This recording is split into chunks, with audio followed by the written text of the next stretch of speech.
Hello and welcome to the Positive Property Show. I'm your host, George Markoski, and I've got Aiden Kelly here. Welcome, Aiden. Hey George, how are you? Good, really good. Now, for everyone watching, please, if you're watching live, type in hashtag live so I know that you're here. And I know a lot of you watch the replays, so if you're watching the replay, type in hashtag replay because I do come back and see who's watching, who's not. So, welcome. So, we just had the budget. Yeah. Yes. So, Aiden Kelly, by the way, you are a qualified financial planner. Can you tell us a Correct. little bit about your background? Yeah, look, so my background, helping clients devise financial strategy. Most clients we work with are in the accumulation journey, looking to grow assets to really fund passive income, in retirement or pre-retirement, and devising strategies to assist with that. And property is a big part of most Australians' wealth accumulation journey, George. Yes, it is. It is. And I can see we've got a few people on Facebook, on YouTube, and LinkedIn. Welcome all. Exactly.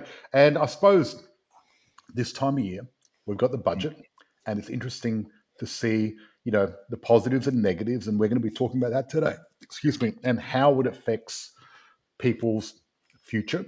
Because I know there's been a few tax cuts and a few other Mm. things. We've also managed a surplus. I think it was $9.5 billion surplus this year. Correct. Yeah. Yep. Yeah. So Yep. tell me, to give me a bit of a summary. What happened in the budget? What's good? What's bad? And then I'll give you my take on it because I've got a few things when it comes to property, a few Sure. ideas of what's happening. Yeah. Yeah, look, largely, I think compared to the last couple of years, it was a pretty tame, pretty tame event. There were some significant introductions that everyone had been talking about in the stage 3 tax cuts. That was the main area. From 1 July 24, we'll see changes in tax rates, with the idea being that it will create a little bit more free cash flow for the everyday Australian. So certainly that's going to assist, and we'll see that come live in July. Yes. And the thing is, I think at the end of the day, it's not going to be that significant. People Mm, aren't saving that much. And really, I wish they would work on the Reserve Bank to reduce rates because the big problem is the Reserve Bank have been putting up rates to stop inflation. However, in the Reserve Bank's rates going up has made money more expensive to buy, which is pushing prices up, which is pushing inflation. mm. And rents are so high, mortgages are high, and having a little bit of tax cut is not really going to fix the problem, is it? That's the challenge. Yeah, and look, certainly in some of the tax brackets, we note that there's still relief, to the higher income earners as well. So it has been applied across sort of all income levels.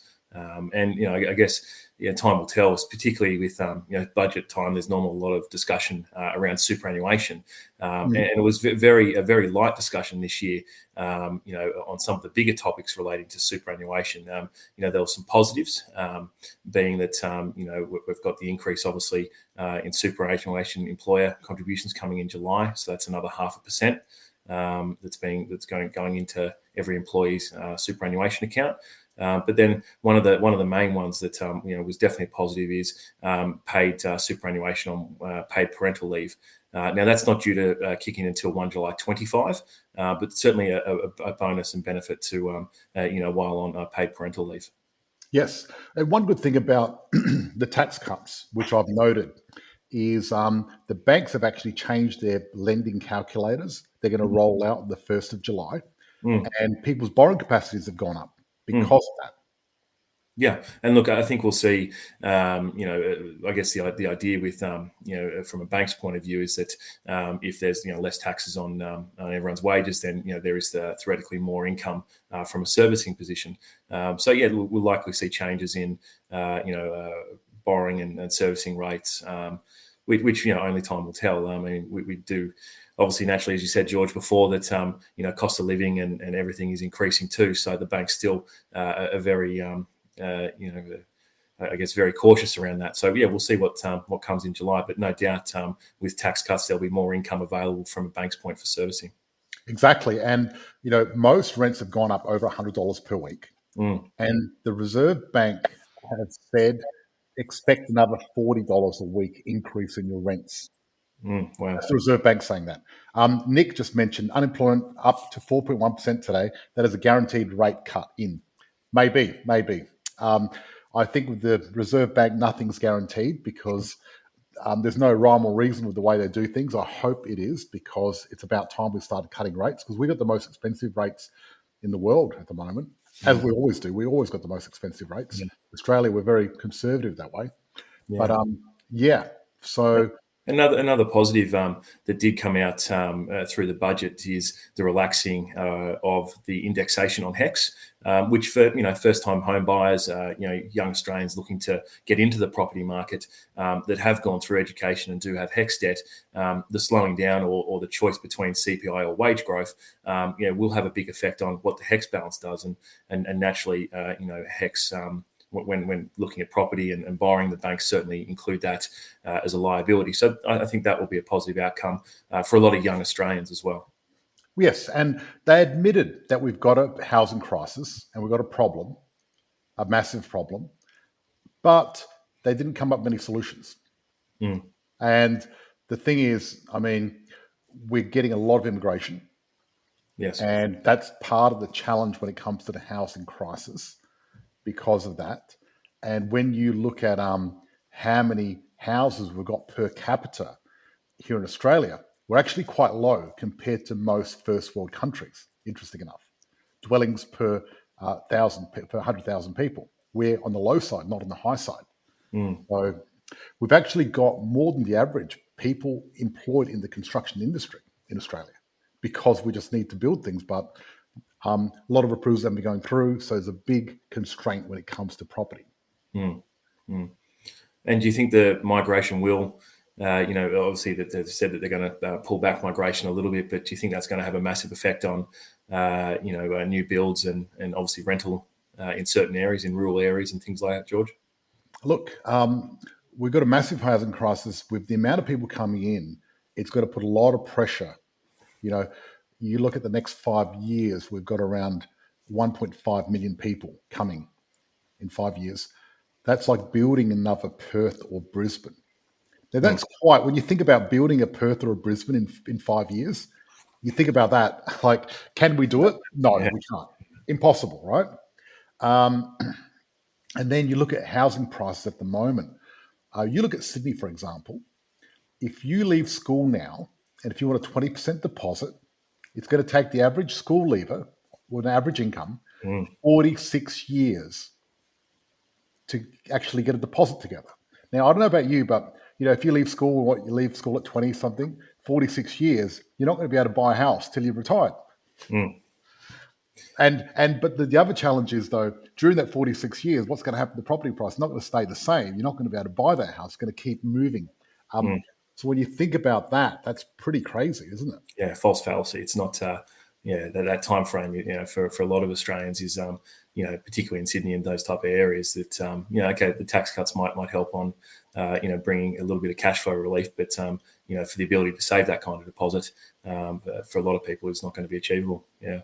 Yep. So the government announced today that there's another 395,000 migrants will come in the next 12 months. There you go. Yeah. Wow. Thank you, Nick. Nick just knows everything. He's great. He's actually one of our members. He's an old friend of mine, and he lives in Canberra. Big shout out to Nick, and he's got all the info on everything. It's great.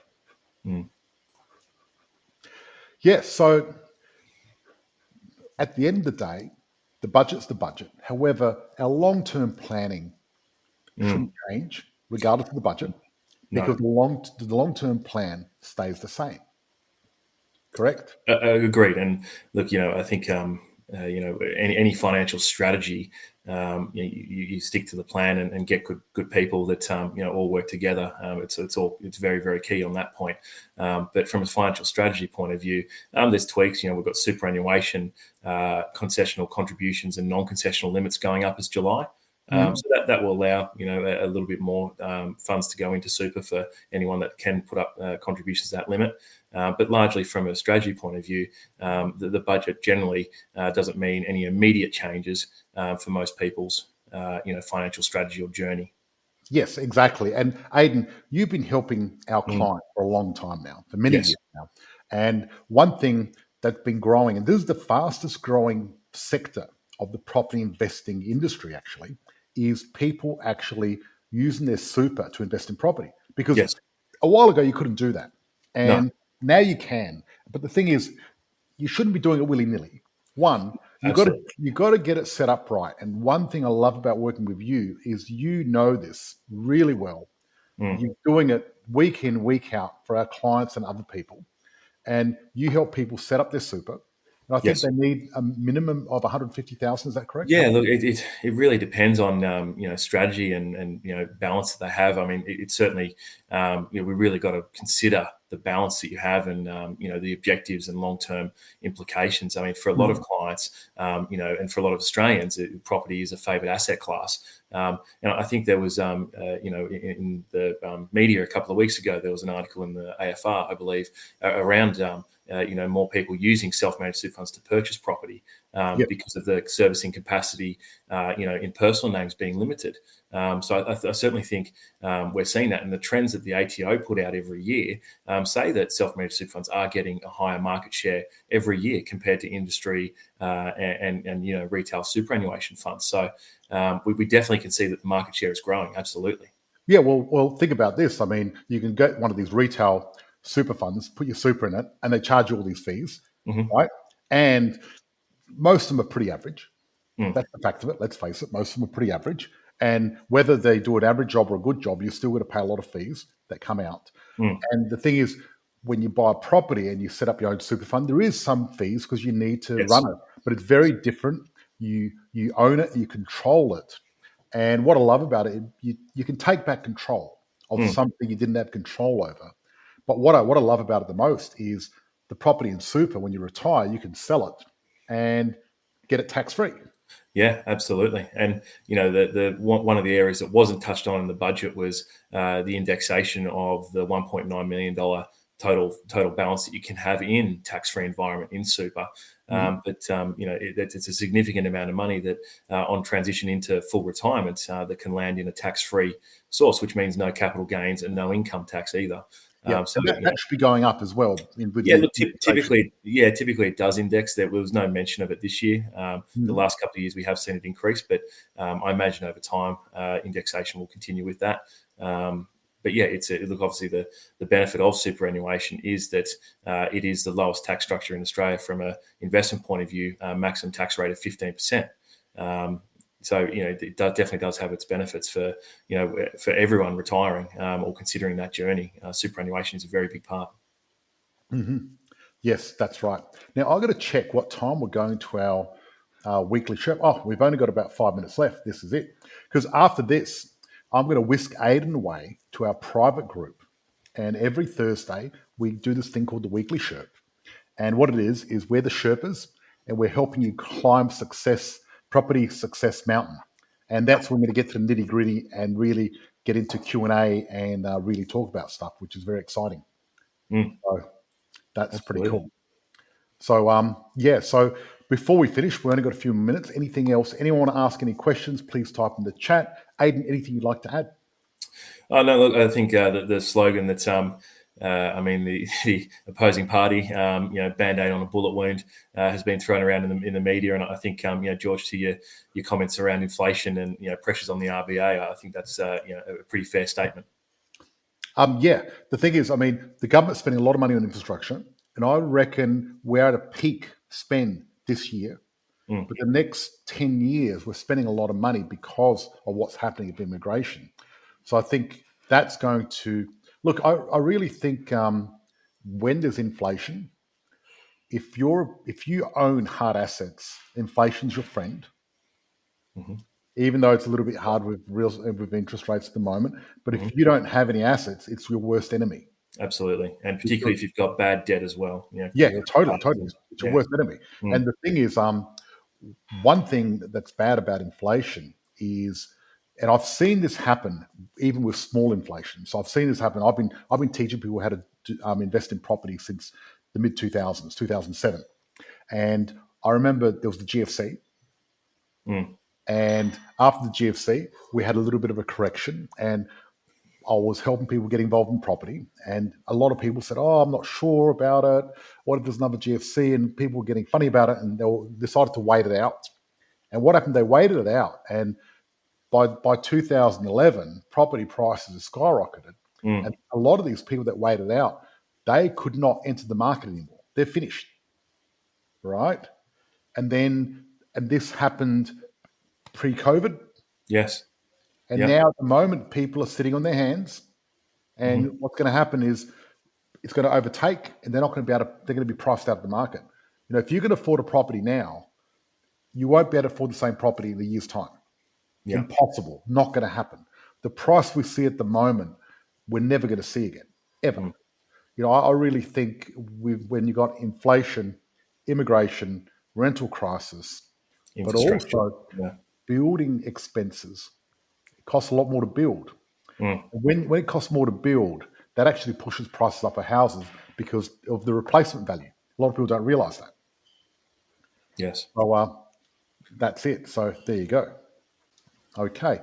We've still got a few more minutes. Someone said, I need some advice on super investment, ideal location. Good question.